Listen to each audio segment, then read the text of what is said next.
Donald Trump wants to be the savior of the vaping industry. Huge case coming up at the United States Supreme Court this week, an oral argument about whether vaping companies can use flavored products as a gateway drug to hook their teenagers and children into smoking cigarettes. You like the sound of peachy strawberry flavor or cookies and cream flavored vape? Then you're going to hate this case that's up at the United States Supreme Court this week. We're in a weird period. The Biden administration and the Food and Drug Administration under Joe Biden is against vaping companies marketing to children and teenagers. But the Fifth Circuit Court of Appeals, led by MAGA, who we're all trying out for the United States Supreme Court, think, we've been unfair. The FDA's been unfair to the vaping industry. And now we've got a new administration coming in that's probably more pro-vaping because Donald Trump is pro-vaping. But right now, the oral argument is before the old Biden administration, the lame duck one, and the Food and Drug Administration. What do we make of all this? Well, I'm going to break it down for you right here on the MeidasTouch Network. I'm Michael Popok. You're on MeidasTouch and Legal AF. Let me talk about the Triton case that's going to be heard on oral argument this week at the United States Supreme Court. What is it about? And what is all the changes now that Donald Trump has nominated all of his health cabinet members, RFK Jr. for Department of Health and Human Services, to which the Food and Drug Administration and its new nominee reports, and that's Marty Makary, a doctor out of Johns Hopkins, a British doctor out of Johns Hopkins, who is a pancreatic surgeon. He's going to be apparently the head of the Food and Drug Administration. He's anti-vax. He thinks vaccines cause autism. He's now going to be running Food and Drug Administration. He thinks there's too many regulations and wants to get rid of them all. Then there's a Surgeon General who's coming off the Fox and Friends or Fox News. She's a TV doctor, Jeanette Nasha-Wyatt, and she looks to be pro-vaping. We got a whole bunch of issues, but that's not now. Now is the oral argument. And I guess fundamentally, as an American people, are we okay with marketing and advertising and the use of flavored vaping devices and flavored devices that are cookies and candy based? Who's that for? It's not for me. I mean, everyone's like, the vaping industry likes to say, well, we're just a tobacco nicotine reduction system. We're just trying to get people off of cigarettes. Yeah, and hooked on vape. Vape has nicotine. In fact, every product that's ever come out, each generation of vapes actually has more nicotine than the last. Do you see what they're doing? They're increasing the nicotine in order to increase the addiction. I mean, what an amazing consumer product if it didn't kill people and impact negatively public health. Just, can you imagine if in podcasting there was an addictive element to it? Maybe there is. We could just calibrate it exactly to make our people stay with us. I mean, it's ridiculous. This is why it has to be regulated. But we're in a weird interstitial moment here, right? We've got lame duck Joe, lame duck FDA director, who is completely against vaping, Robert Califf, and that's a good thing. And then we've got the Solicitor General, who's currently under the Biden administration, right? And they're right there. And then you got the Fifth Circuit Court of Appeals, which in an en banc decision, meaning the entire Fifth Circuit got together on an appeal, and 10-6 ruled in favor of Triton, which owns all these vaping companies, and against the Food and Drug Administration under Biden, and said just a month ago, no.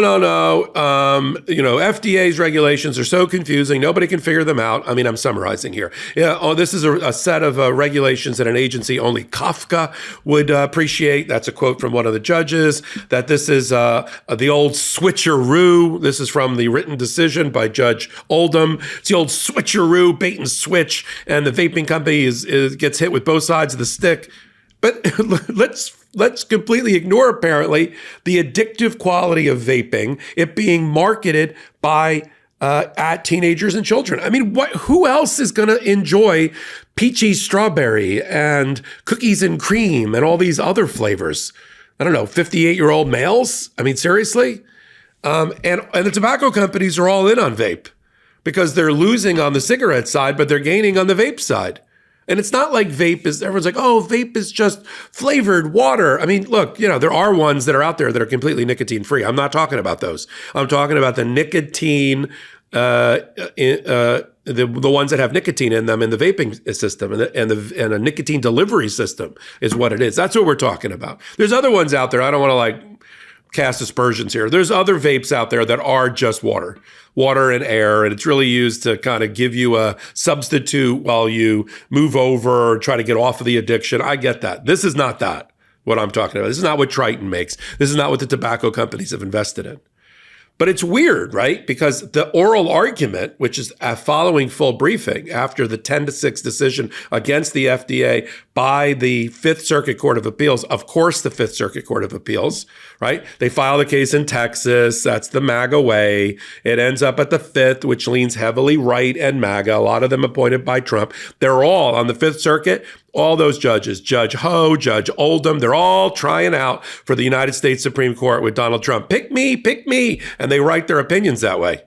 Like, who can out MAGA the MAGA? And Oldham wrote this one, which didn't surprise me because he's trying to get front and center on all these issues to get attention of Donald Trump to be picked. It's a battle right now between Judge Ho and Judge Oldham for them to get picked to be on the United States Supreme Court should Donald Trump get another pick. And so Oldham writes in favor of the vaping company, basically in favor of getting your children and teenagers hooked on vape that has nicotine in it. There's no other way to put this. I mean, you could get inside, they get inside all this cogitating and marinating. Oh my God, the regulations are so hard. Who can figure them out? I don't know. The people in the vaping industry have lawyers, have lobbyists. They can figure out regulations. I mean, they donated a lot of money to Donald Trump. Millions and millions of dollars to get him to change his stance. But the oral argument right now is the Biden Office of Solicitor General, okay? Not the new one coming in with John Sauer, Donald Trump's criminal defense lawyer, heading the Solicitor General's office. The old Solicitor General is arguing this. The old FDA is justifying it and defending the regulation against Triton's lawyers, which do a lot of work in the nicotine and vaping industry. And this is coming up at the oral argument. People often say they are surprised to learn that I'm 58 years old and I'm a grandmother. Well, I attribute that to my skincare routine because I am always trying to have younger, healthier looking skin. So One Skin is a cream that I put on my face every single day. It has a proprietary OS1 peptide, which is the first ingredient proven to switch off the damaged senescent cells that cause lines, wrinkles, and thin, crepey skin. It's free from over 1,500 chemicals and preservatives that can make your skin red, irritated, itchy, and it's really great for sensitive skin. It's dermatologist tested and approved by independent testing platforms like SkinSafe. So it was founded and led by an all-woman team of skin longevity scientists. One Skin's products are backed by extensive lab and clinical data to validate their efficacy and safety on all skin types. They've got over 6,300 five-star reviews for their full line of face, body, sun, and travel size products. One Skin's multi-purpose products prove you don't need a complicated routine to achieve healthier skin. The cleaner that you keep your skin and use it and put these topical supplements on, they can be used with other products or treatments, and they easily fit into your current skincare routine, which is what I've done. So One Skin, the world's first longevity company for skin, focuses on the cellular aspects of aging. It keeps your skin looking and acting younger for longer. For a limited time only, you can try One Skin with a 15% off code using LegalAF at oneskin.co.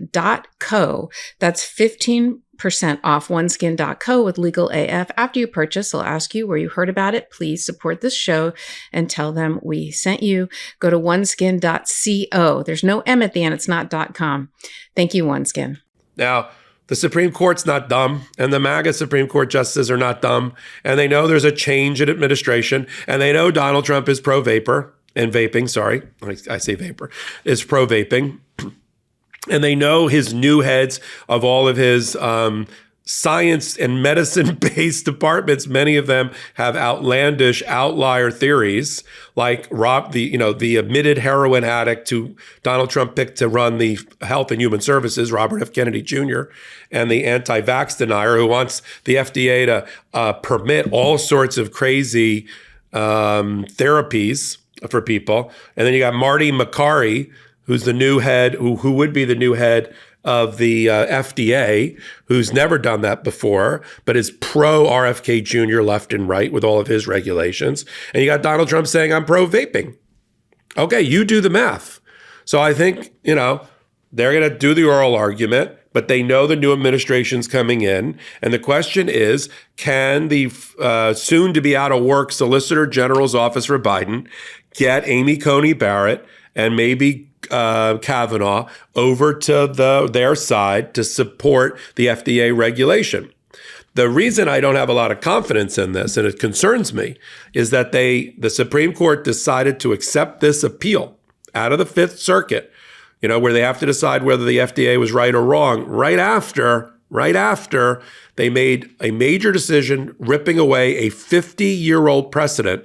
This Supreme Court likes to do these kind of things, which we call the Chevron doctrine, which was on the books before I was in law school in the 80s, which took the position that, or was the law of the land, that a federal judge had to defer to the reasonable interpretations of ambiguous regulations by the agency that was empowered by Congress to regulate in that area. Sort of makes sense, right? Let the scientists, the mathematicians, and the ones that know about nuclear power come up with the regulations and the interpretations related to nuclear power, or about water, or about air, or about food, or office and workplace safety.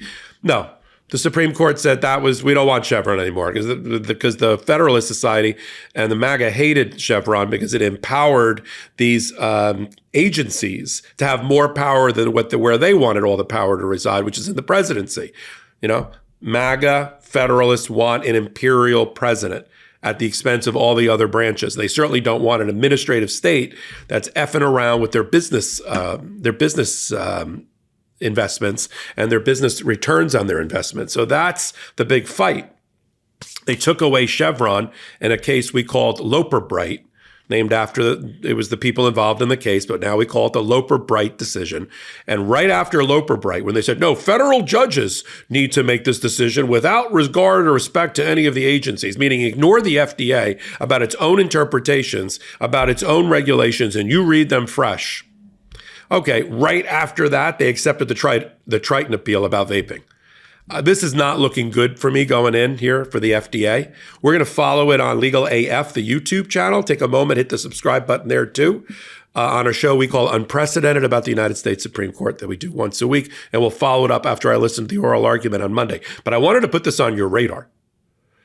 Children and teens being enticed through marketing and advertising campaigns to smoke through flavors that are obviously geared for them.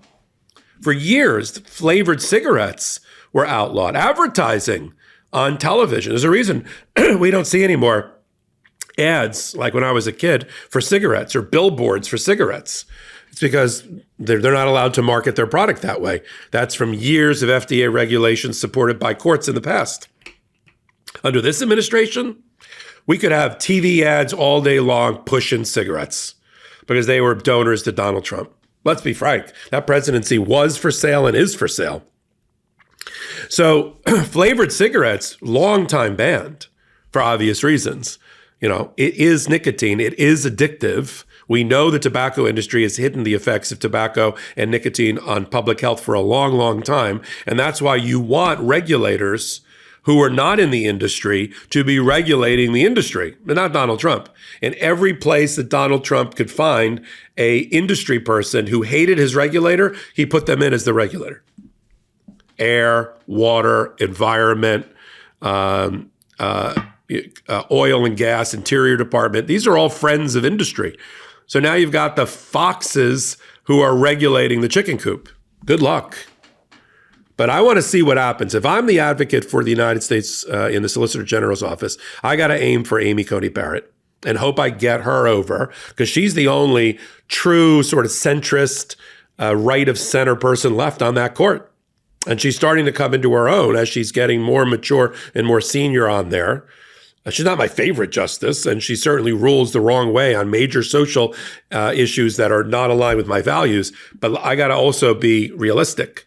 She's the swing vote in a lot of these cases coming up. So you got to get her over. Have her join the left and the moderates. Pick up one more vote. You got to count to 5 to get the ruling in your favor and hope you can. And protect the public health and children and teenagers from getting hooked on vaping. I'm going to continue to follow it on the MeidasTouch Network and on Legal AF. I'm glad you joined. Hit the free subscribe button and join me over on Legal AF at the intersection of law and politics, where we don't blow smoke or sunshine. We got a twice-a-week podcast called Legal AF, and now we got this great channel over there with some original content I think you'll enjoy. So until my next reporting on all things Legal AF, this is Michael Popok. In collaboration with the MeidasTouch Network, we just launched the Legal AF YouTube channel. Help us build this pro-democracy channel where I'll be curating the top stories at the intersection of law and politics. Go to YouTube now and free subscribe at Legal AF MTN. That's at Legal AF MTN.